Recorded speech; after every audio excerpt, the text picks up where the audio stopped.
Bada boom, bada bang, bada bop. We are back with some Blast coverage. Both of these shoes passed 100 miles now. We're gonna see how they held up in terms of durability. We're gonna see if the Superblast has softened up and given us any more from that FF Turbo Plus midsole. Now, if you are looking for a new daily and you're deciding between one of these shoes, or you just wanna get a great deal on a max cushion cruiser or an everyday running shoe, make sure you're on the Supwell app. Supwell app is my app. You can see us on the t-shirt here. It's the best buy, sell, and trade marketplace. It's also the best community for hobby joggers. We got a lot of good deals on running shoes, all sizes, and we also have a discount code for Running Warehouse. So if you decide you want something like a Novablast 4, the last version of the 5, you could also get that 10% off with our discount code. So make sure you're on the Supwell app. Best community out there. Everyone's getting after it daily. Enjoy today's video.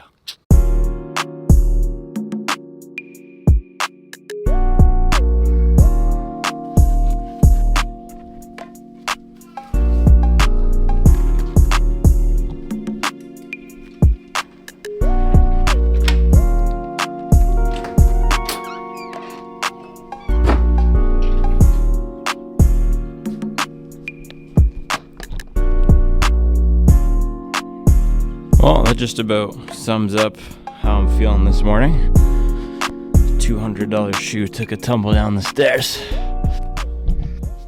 So this morning, we're going to do a comparison between two of Asics' most popular training shoes. We have the Novablast 5, one of my personal favorites, and the Superblast 2, which is one of the hobby jogger community's personal favorites. We have $200 in the Superblast 2, $140 in the Novablast 5. Now, what makes the Novablast 5 so great and such a personal banger for me is this foam here, FF Blast Max. This is a special foam. It's lightweight, but it's comfortable, soft, and bouncy. You also have the good stability like you had in the last version of this shoe. And I have heard some reports that people are telling me, some other testers, I think it was FOD Runner, said that this bottomed out for him around the 100-something miles. We've had some people put 200-plus mile reviews on the Supwell app and haven't had any reports of that yet. I know FOD Runner, he's also a taller guy like me. I think he's even taller than I am, maybe 6'3", 6'4", 6'5", putting down some power in the shoe. So that is something interesting to note. That's the thing with the Superblast and why people love this guy. Complete tank. This thing does not bottom out. It is extremely firm to my foot strike. It reads as so firm. It's not softened up or broken in like it has for a lot of people. And I think my pair here is 150 something miles. And that's why I want to do this comparison today. Do a durability check now that we're cross the 100 mile mark. See how both of these things are holding up.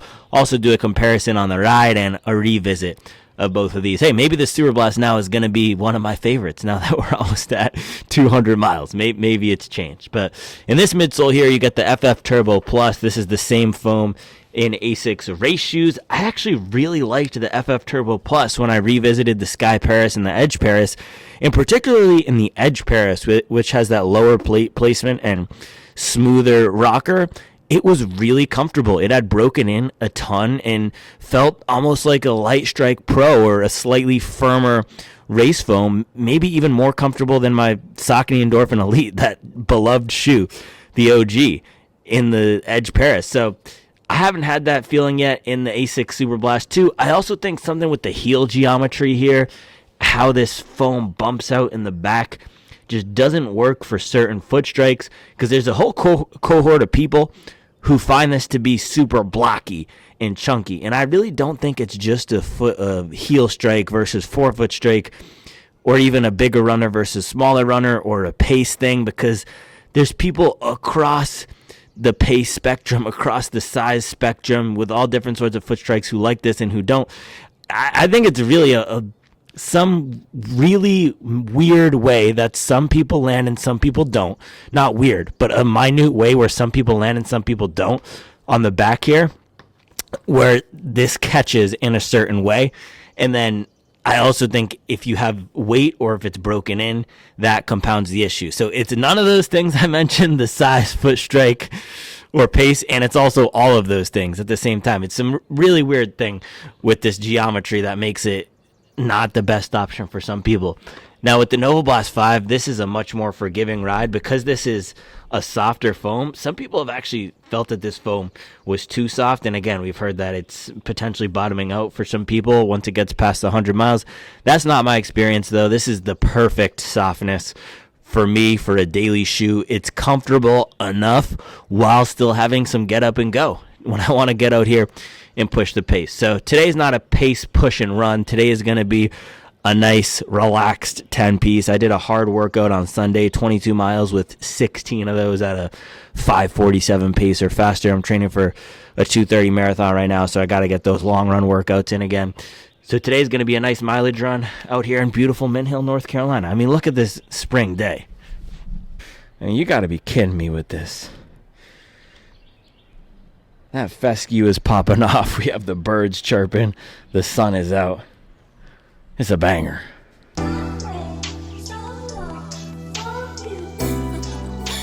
Straight up.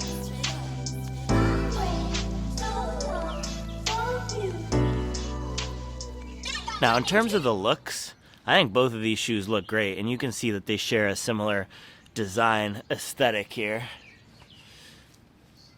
Of course, our Superblast is in this super vibrant pink, and our Novablast is in a turquoise blue-green colorway. I've also switched out the insole of my Superblast to be Saucony Ride insole, so with Power On Plus. That gives it a much more comfortable step-in feel here. And the thing with stepping into the Superblast, in the entire thesis of the Superblast in general, is cushioned but not soft. That's why people like it. For people who want a lot of protection, it's like the Skyward X for me. That nice cushioned long run shoe, but it's not going to be super soft and squishy. That's what you're getting out of the Superblast. And just having both of these on side by side, the Novablast feels a lot lower. I'll put these through the lab later today, but the Novablast just feel is lower, more streamlined. The forefoot is closer into the ground. Also, one thing I'm noticing is the rocker on the forefoot of the Superblast is way more aggressive. It feels like my toes are curved up. Versus the Novablast, it feels like it has a flatter profile. The weight is actually, I believe it's similar. Again, we'll put them through the lab, but the Novablast just feels lighter weight, and it feels less bulky on foot right now. It also does feel a lot softer, and I can just see it. I can see and feel it compressing in the forefoot. Versus the Superblast, this is a hefty shoe. Let's do a walk test.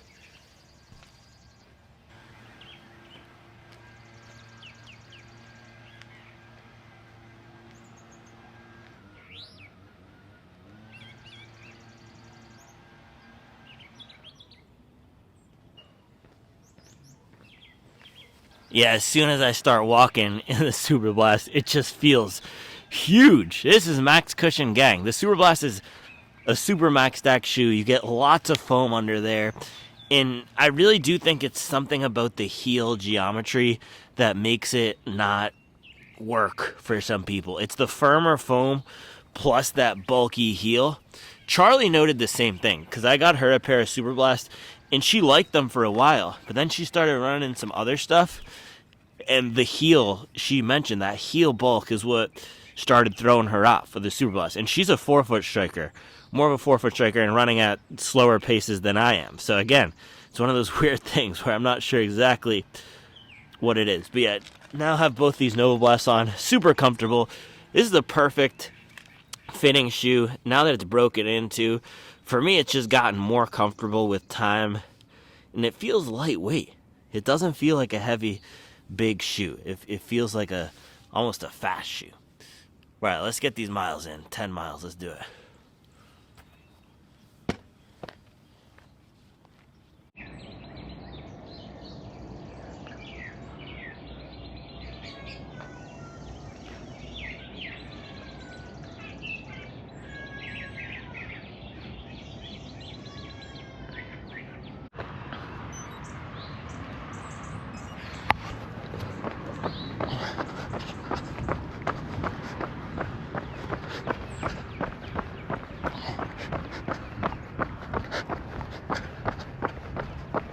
Hi, jogging in the Novablast 5 here. It doesn't feel that it's flattening out for me, but it also doesn't feel like a max cushion shoe.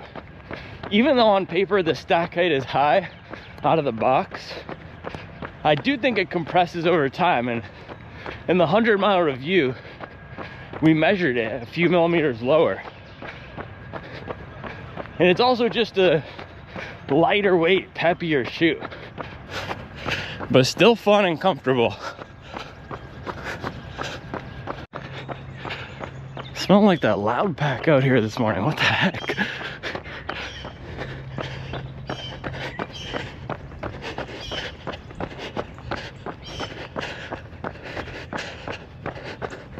Somebody out here blowing on that za on the golf course.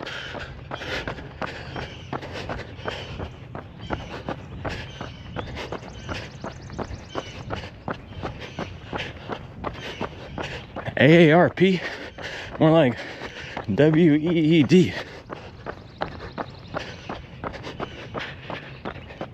So I'm banging this first straightaway here.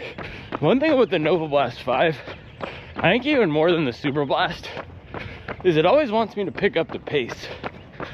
That wasn't something that happened in the 4 for me. This thing is peppy.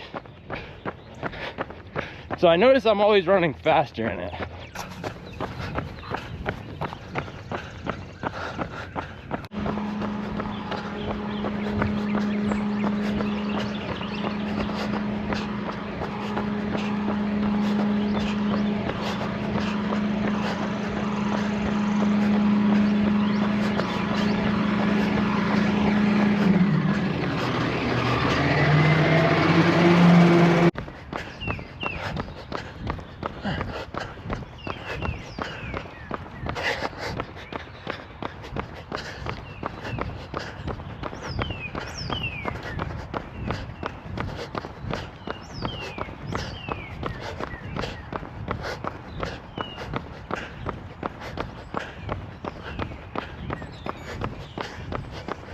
Mile 2, 7:26 pace.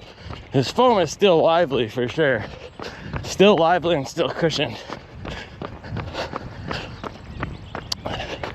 Yeah, the flaw here, the biggest downside is it just wants me to put some juice into it. It's not as relaxed as some of my other favorite dailies recently.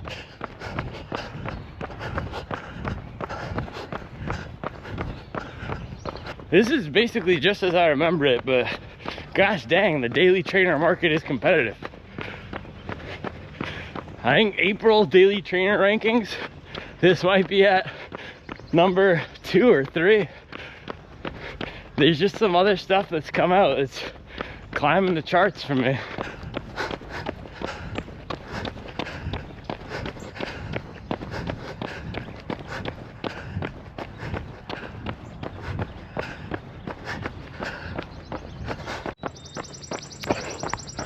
Mile 5, 7:48. Pace is slipping because I went out too hot. This shoe always wants me to slightly hammer.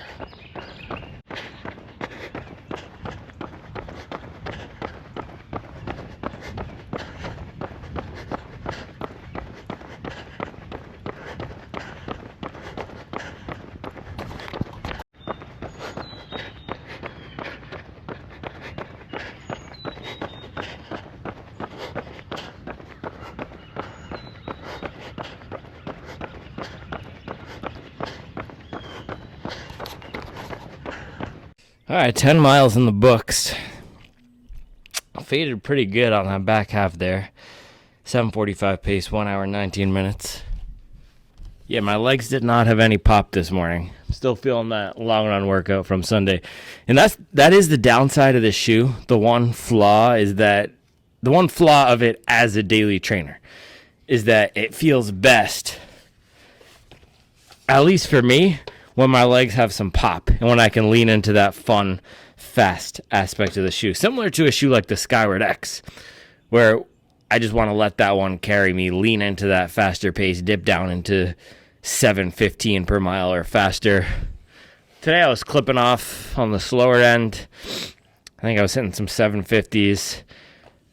So it wasn't the ideal shoe. That's where the Nimbus would come into play. That's where some of the other shoes, the more cushioned shoes I've been using recently, would come into play. So that is one thing you should keep in mind with this. It leans to the softer, faster, more fun end of the spectrum. They nudged it back into a speed training almost category versus the 4 that was firmer, very similar to a Superblast. But fun shoe, fun ride, good ride. It's still comfortable. It hasn't lost any of that protection for what it is, but it definitely doesn't feel like a Super Max Stack shoe. I'm going to go shower, then we could do some lab tests on these guys and take the Superblast out for some more miles later.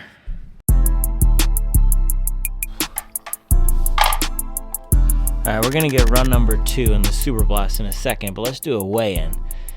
Novablast coming in at 271 grams. And let's do the Superblast. I'm actually going to put the stock insole back in the Superblast for this run.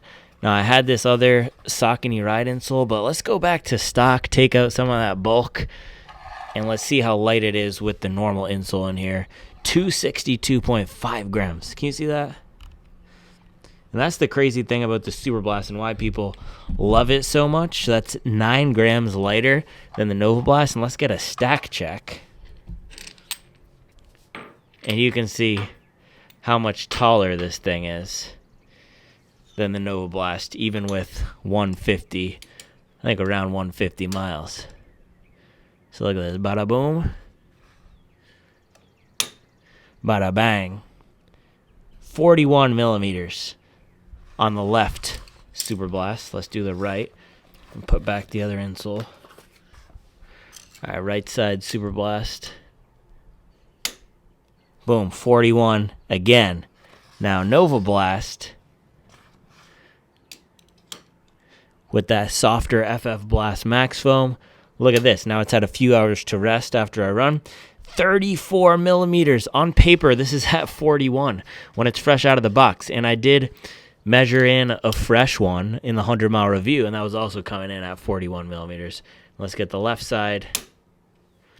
Boom, 34. So Superblast is 7 millimeters taller. Running Warehouse measures the Superblast at 46. Out of the box, brand new, that's for a size 9, and measures the Novablast at a 41, so 5 millimeters difference on paper, and now it's increased to 7 millimeters of difference. So seems that the Superblast does hold up better with that firmer foam to some mileage. All right, let's lace these things up for our second run. All right, left side of the Superblast 2. Now without the Saucony insole, it does feel noticeably lower because I had the Saucony insole in here today. There's also not as much of a soft step in. That Power Run Plus insole is super nice, but I have probably 2 to 3 more millimeters of room in the upper because that other insole is thicker, which means the toe box is roomier now without that insole. But both of these things fit true to size. This is just a firmer shoe in general, man. Alright, 4 to 6 miles around the neighborhood here. Let's do it.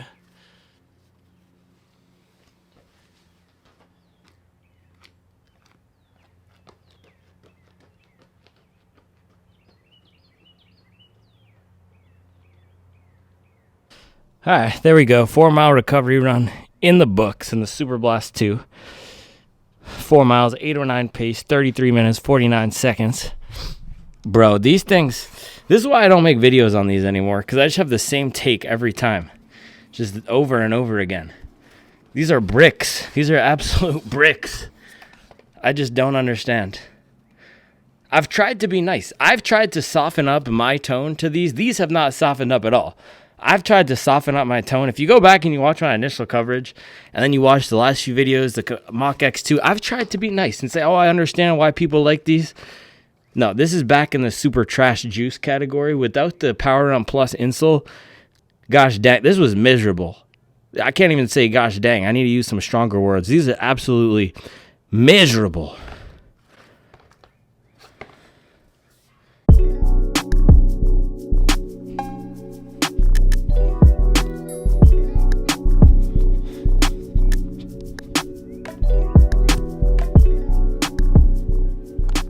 This doesn't need to be prolonged. This can be a short breakdown, man. I've given these things so many chances. I don't want to come on here spewing the same stuff I've spewed over and over again. Super trash juice. This shoe is not a good shoe. It's a mid shoe. Let me be a vessel. Let me be a vessel for the people who do like this shoe. So a lot of people like the Superblast 2 for the protection and the bounce. They say it breaks in. The puzzle to me and what I've been trying to solve with this shoe is there going to be a point where it breaks in, and what is the reason why I just hate it so much? And I don't know. I have not been able to solve that puzzle. Let's talk about good things though. Novablast 5, this was the clear winner for me today. It's $60 cheaper. And on the first run, this morning, I still did feel some of that heel choppiness from the Novablast 4, and especially, I'm beat up today. I ran that 22-mile long run on Sunday with marathon pace, and I think I buried myself too far overreaching on those paces. And I said this yesterday, but that's the issue with the treadmill.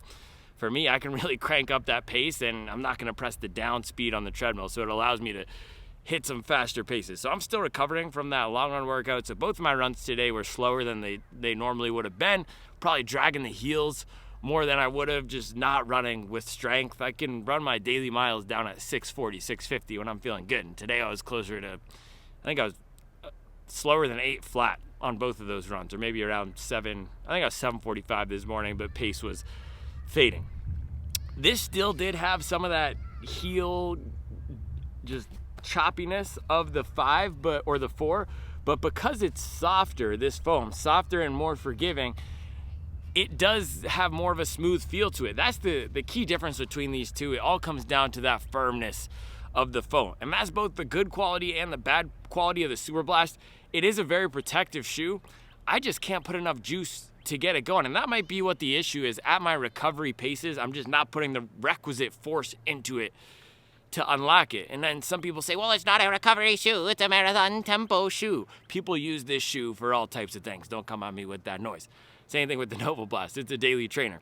But that being said, both of these blast shoes do specialize more toward picking up the pace, or at least having some sort of intensity involved in that run. Neither of these would be my pick for going out here for 14 miles worth of recovery. I thought I would have a little more juice today. That would be the Glide Ride Max from Asics and the Nimbus from Asics. But for what these two are for most people, man, the Novablast is still a great shoe. It has a lot of pep. Past 100 miles, I was still feeling that pep this morning. It did not flatten out. Yes, the foam has compressed down, but it's still comfortable. It's still soft. I wasn't getting any of forefoot bottoming out, and of course the Superblast is still a tank. So when it comes to the durability, the Superblast is going to be a lot better. This foam is just so firm, and it's not compressed at all. You saw with the lab section, this thing is still up high. The Novablast 5 has compressed. Comfort, I'm giving it to the Novablast 5. Both of these have decently breathable uppers. It's just really going to come down to, do you want to spend the extra money? Do you want a firmer platform? I do see how the Novablast 5 could be soft for some people, and especially if you think about what FOD runner said that I was talking about earlier up there, that for him it's bottomed out or flattened out past 100 miles. That's not my experience, and I haven't seen that come up on the Supple app yet, but it should be mentioned that potentially that is going to be an issue with the FF Blast Max, and I can verify, man, dude, this is not going to flatten out or bottom out. There's no durability concerns at all with the Superblast. Gosh dang. Although the rubber here, from me dragging, you can see back here, from me dragging on my heel, you can see the rubber is starting to wear down. But even with that, still in good shape on both of these. Also, the Superblast is going to have better wet weather grip. But with these rides being so different, I wouldn't advise choosing based on the wet weather grip. I would choose based on if you want that softer, lighter, peppier ride, or that more firm, robust, truck-like ride. This is a body-on-frame SUV. This is a fun crossover right here, the RAV4. So this is an awesome shoe. A lot of people think this is an awesome shoe. This is not for me. I also think this is just the more divisive shoe. It's the less straightforward, obvious one. A lot of people do like it, but Here's the thing. The people who don't like the Novablast 5, the main feedback is it's a little too soft, or what some people are saying is it's starting to bottom out. There's these minor critiques, or the wet weather grip isn't good. The people who don't get along with the Superblast absolutely hate it and send it back. Not very many people who get the Novablast are sending it back.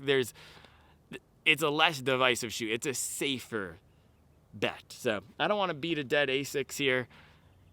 I keep trying to give this thing chances, and even when I did my last video, the Mach X2 versus Superblast, I said I'm not going to touch this for a while, and I got DMs on the Supple app. They're saying, no, dude, you got to come back to it. You got to give it more miles. I'll look how many miles I have on Strava. I stopped counting all my miles on Strava, but that was after. I need to go input everything. That was after I ran my last run in the Superblast. So I'll put up how many miles I have now. Maybe I just need to put some more juice into it to soften it up, but yeah, my pick is a Novablast for more people at $140, $60 cheaper. You can't really go wrong with that. So that's all I have for you guys today. I appreciate you. Make sure you sign up for the Supple app, and I'll be back tomorrow with another video.